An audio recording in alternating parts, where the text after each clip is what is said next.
Welcome back to the my YouTube channel. আপনাদের অসংখ্য ধন্যবাদ আমার চ্যানেল সাথে থাকার জন্য। আমার চ্যানেলটি জেচে জয় এক্সপ্লেইনড ভিডিও চ্যানেলটি সাবস্ক্রাইব করে না থাকলে আপনারা চ্যানেলটি সাবস্ক্রাইব করে সাথে থাকুন। ভিডিও দেখে ভালো লাগলে লাইক কমেন্ট এবং শেয়ার করবেন। ভিডিওটি অবশ্য ভালো লাগবে। কিছুদিন আগে এই আমাদের বাংলাদেশ সাভার ঢাকা শ্রী শ্রী শ্যামা পূজা অনুষ্ঠানে অংশগ্রহণ করলাম। খুব সুন্দর লাগলো। এখানকার এত সুন্দর আলোকসজ্জা করে শ্রী শ্রী শ্যামা মায়ের পূজা অনুষ্ঠান করে খুবই ভালো লেগেছে। কত ভক্তবৃন্দ মন্দিরের আশেপাশে, আর মন্দিরটা এত সুন্দরভাবে সাজিয়েছে।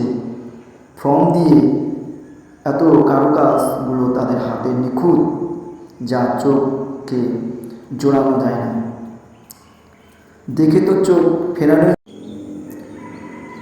সুন্দর লাইটিং দিয়ে সাজানো হয়েছে এই মন্দিরটি। কারুকাজগুলো এত সুন্দরভাবে তারা অপারেটর দিয়ে নিয়ন্ত্রণ করেছে। এখানে শ্যামা মায়ের পূজা দূর দূরান্ত থেকে অনেক ভক্তবৃন্দ এসেছে। অনেক ভক্তবৃন্দ নিচে গিয়ে অস্থির হয়েছে।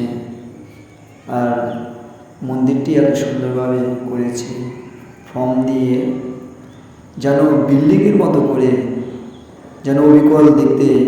প্রথম যারা দেখবে অবশ্যই তারা মনে করবে এটা বিল্ডিং বা কোনো একটা বিল্ডিংয়ের ভিতরে এই মন্দিরটি স্থাপন করেছেন। আর লাইটগুলো এত সুন্দর ঝিকঝাক করে কিছুক্ষণ পর পর এক এক রকমের কালার দিচ্ছে। আর ঘুরে ঘুরে এক একটা ভিন্ন ভিন্ন রঙের কালার হয়। ঝিপঝিপ বাতিগুলো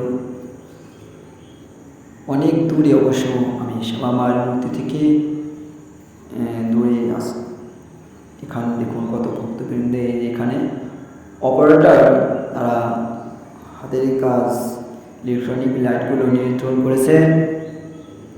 খুব সুন্দরভাবে দেয়ালে শ্রী শ্রী শ্যামা মায়ের মূর্তি অঙ্কিত হয়েছে। লাল নীল লাইট জ্বালিয়ে এক এক সময় এক একটা কালার হচ্ছে বিল্ডিংয়ের বা মন্দির ওয়ালগুলো। খুবই ভালো লাগলো। এখানে খেয়ে কোন পোশাক পরে গিয়েছে তা কিন্তু ধরাই যায় না, কারণ এক এক সময় এক একটা কালার হয়।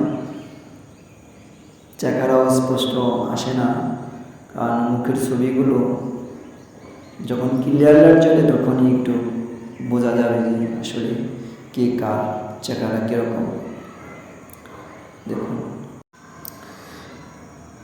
আমি চাই আমার চ্যানেলটি সবার কাছে পৌঁছে যায়।